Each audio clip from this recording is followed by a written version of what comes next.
대한민국 족속들을 우리의 주족으로 단정하시면서 가장 적대적인 국가를 규제해야 할 역사적 시기가 도래했다고.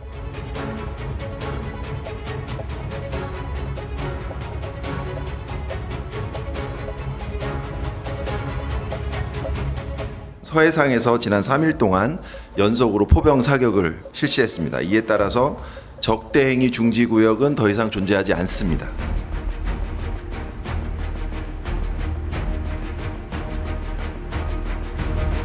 포소리 들었을 때는 이 추운 겨울에 혹시 전쟁이라도 나면 어떡하나 싶은 게 굉장히 불안했죠.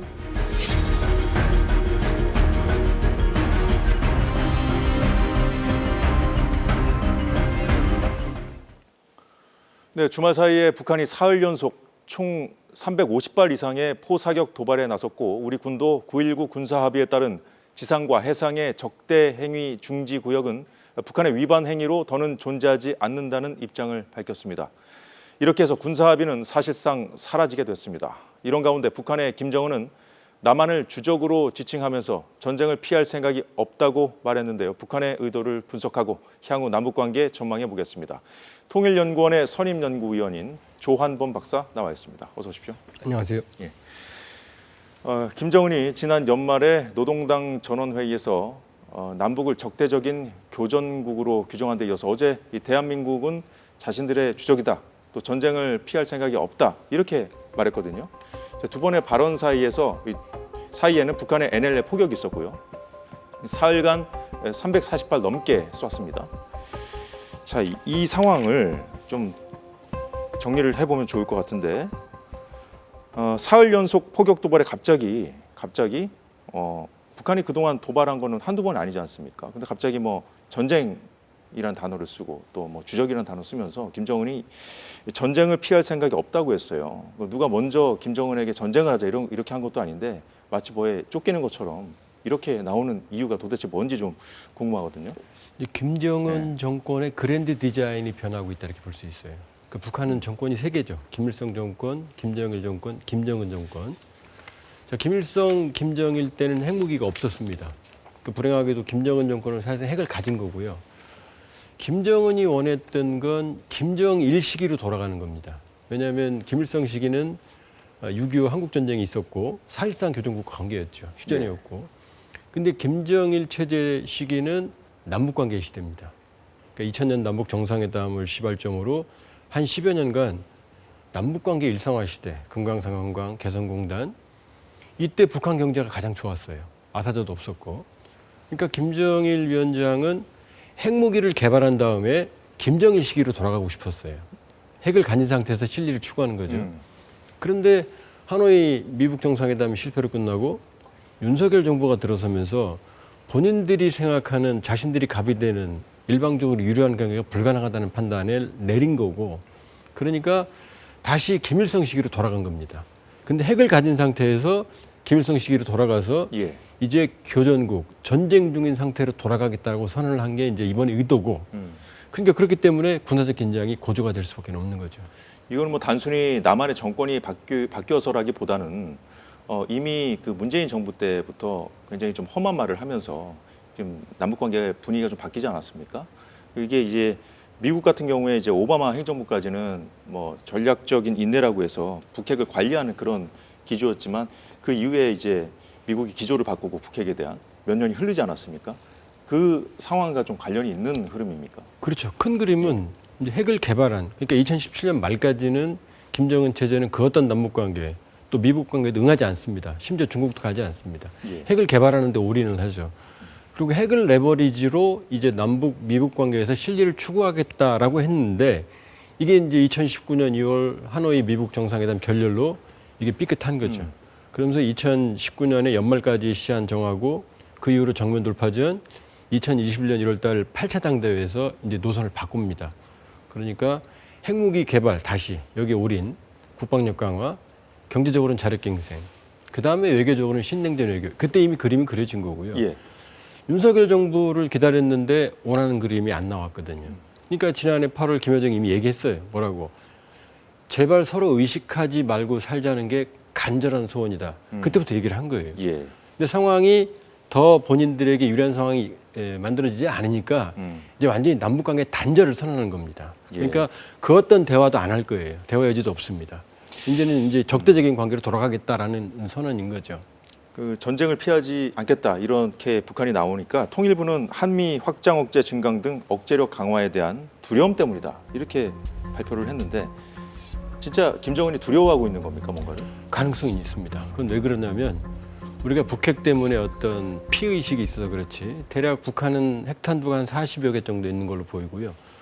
중국은 한 410개 정도 됩니다. 근데 미국은 한 5,300개 돼요. 근데 북한이 가지는 한계는 히로시마급으로 치거든요. 근데 미국이 가진 한계는 히로시마급의 대략 50배쯤 됩니다. 그러니까 오하이오급 전략 원잠 하나만 부산항에 들어와도 히로시마에 떨어진 것에 대략 한 5,000배 단순 계산하면 폭발력이 있거든요. 그러니까 오하이오급에 와 있는 그 발사관에 24기 발사관에 있는 한 발 미사일에도 해당되지 않는 게 북한의 핵 능력이거든요.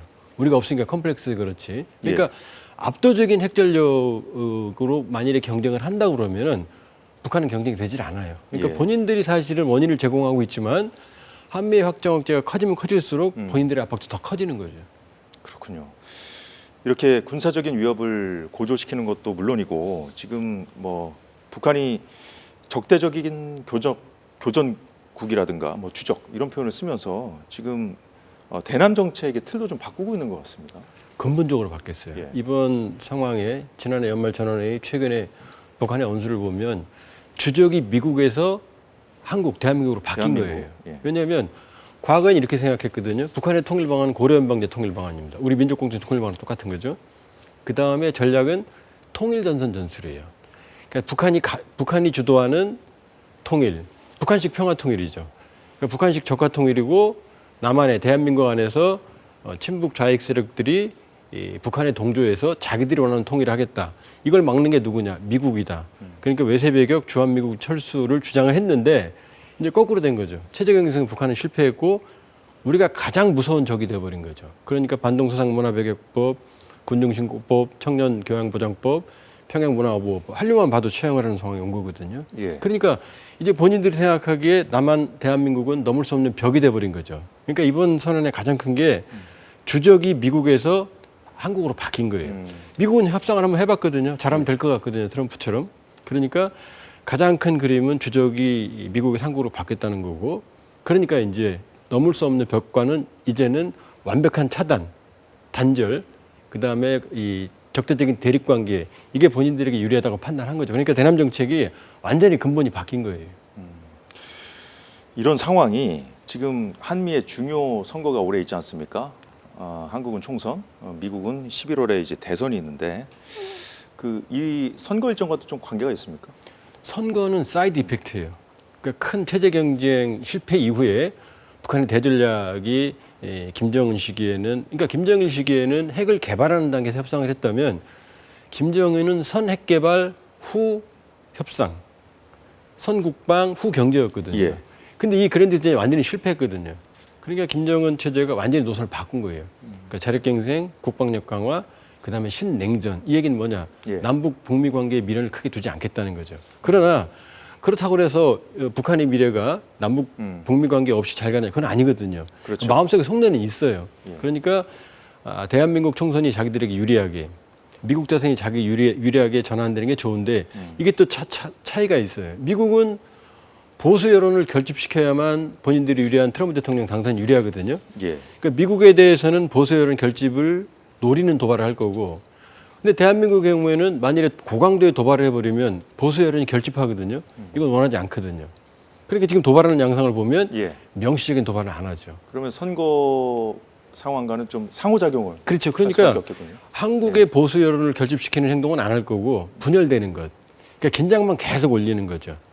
그러면서 피로감을 올리는 거죠. 아까 모두에 나왔지만 연평도 주민들이라든지 그러면 군사적 피로감이 커지고 그 이유를 윤석열 정부로 돌리는 거죠. 문재인 정부 때는 아니었는데 윤석열 정부가 이러이러한 강경책을 폈기 때문에 이런 군사적 피로감이 생기는 거다. 그러니까 미국은 보수 여론 결집, 대한민국은 여론의 분열을 노리는 도발을 할 가능성이 알겠습니다. 높아요. 북한의 NLL 포격에 우리 군도 더 이상 완충지대는 없다고 선언하면서 야권에선 우려의 목소리도 나오고 있습니다. 양쪽 입장 먼저 듣겠습니다. 북한은 3,000여 회의 9.19 군사합의를 위반했습니다. 우리 군은 서북도서 일대에서 적의 행위에 일일이 대응하기보다는 우리 군 자체 계획에 따라서 사격 훈련을 실시할 것입니다. 안보 위기로 우리 국민들은 일상화된 위협 속에서 매일이 불안한 상황이 되고 말았습니다. 민주당은 윤석열 정부가 대북 대결 정책을 멈추고 위기 관리에 나설 것을 촉구합니다. 9.19 군사 합의가 사실상 무력화된 지는 좀 됐잖아요. 이제 이번 그 NLL 도발로 인해서 확실히 좀 양쪽이 파기 선언을 하는 듯한 사실상 그런 상황이 돼버렸는데 이 상황은 어떻게 보십니까? 지금 양쪽 다 전면 파기 선언 안 했어요. 북한도 더 이상 구속받지 않겠다. 중단됐던 군사 행동을 재개하겠다. 그럼 그것도 서로가 이제 서로에게 상대방이 하게끔 좀 그렇게 그렇죠. 유도를 하는 겁니까? 그다음에 우리 정부도 1조 3안 공중 정찰 부분 효력 정지를 시켰거든요. 이 상황에서 지금 대치를 하는 거거든요. 왜냐하면 북한의 입장에서는 9.19 군사 합의가 군사적으로 유리했거든요. 전면 파기해서 모든 게 과거로 돌아가면 본인들의 피로감이 커지고 예. 우리 입장에서 먼저 전면 파기를 하게 되면 향후 발생할 군사적 우발적 충돌이나 이런 군사적 긴장에 대한 부담이 있거든요. 그러니까 양쪽 다 사실은 이 상황에서 잠정적으로 서로 상황을 보는 거고 그러니까 9.19 군사 합의는 군사적인 측면에서는 우리 군에게 상당히 불리합니다.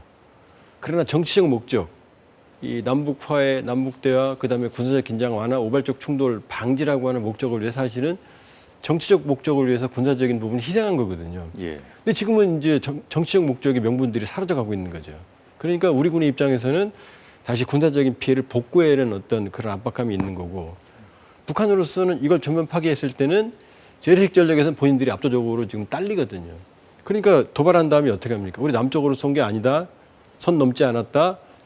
이거 뭐 그 일종의 가짜 포격했다. 이렇게 명분을 만들고 있거든요. 그러니까 당분간 명시적이고 주체가 확인이 되는 원점이 확인이 되는 그런 도발은 예. 지양을 하고 이런 형태의 군사적 긴장만 계속 올리는 그래서 그 원인을 남쪽에 전가하는 이런 전략을 계속 추구할 가능성이 커요. 김정은의 딸 김주혜 얘기도 좀 해보죠. 우리 정부도 사실 초반에는 좀 이 후계자냐 아니냐 이 문제를 놓고 좀 신중했었잖아요. 그런데 이제는 유력하다고 보는 거 아닙니까? 최근 보니까 이제 지방의 닭공장을 찾기도 하고 민생 행보를 이어가는 그런 상황인데 완전히 후계자로 내정됐다고 좀 봐야 되는 건지 어떻게 봐야 될까요, 이거를? 이 김정일이 후계자로 공식 임명된 건 1974년입니다. 예. 42년생이니까 30대가 넘었죠. 김정은이 2009년에 후계자로 임명이 됐으니까 20대 중반이었죠. 근데 김주혜는 지금 2013년생이니까 10살, 11살밖에 안 됐거든요. 임명할 수가 없죠. 너무 어리죠. 그러나 김주혜 행보를 봤을 땐 2022년 11월 18일 처음 나왔거든요. 네. 그럼 지금 14개월도 안 됐는데 한 달에 2번꼴로 나왔거든요. 거의 90%가 군 행사입니다. 군 행사도 가는 게 어울리지 않지만 닭공장 가는 것도 어린애가 어울리지 않거든요. 이게 모든 게 다 후계자 수업이에요. 그러니까 김주혜는 김정일과 김정은도 받지 못했던 최고급의 최고위에 아주 고강도의 후계자 수업을 받고 있다 이렇게 볼 수 있고요. 예. 그러나 후계자 내정의 절차는 없었습니다. 그러니까 후계자 수업은 확실하다. 그러니까 유력한 후계자다 이렇게 볼 수 있지만 지금 후계자로 내정됐다 이렇게 보기는 어렵죠. 마지막으로 짧게 여쭤보겠습니다. 그렇다면은 아직 나이가 너무 어린데 앞으로의 어떤 승계 과정을 좀 거치긴 해야 될 거 아닙니까? 순조로울 거야? 일단 북한이 독재 체제니까 과정은 순조로울 거예요.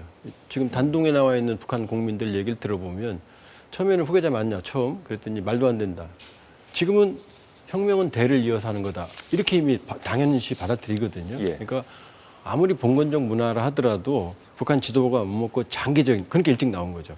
장기적인 노출한다면 큰 무리는 없을 거다. 다만 김주혜가 그런 여성이라는 핸디캡을 딛고 국정을 장악하느냐 권력을 장악하느냐 그건 별개의 문제죠. 예, 여기까지 하겠습니다. 지금까지 통일연구원의 조한범 박사였습니다. 고맙습니다. 네, 오늘 사사건건이 준비한 소식은 여기까지입니다. 내일 오후 4시에 다시 찾아뵙겠습니다. 고맙습니다.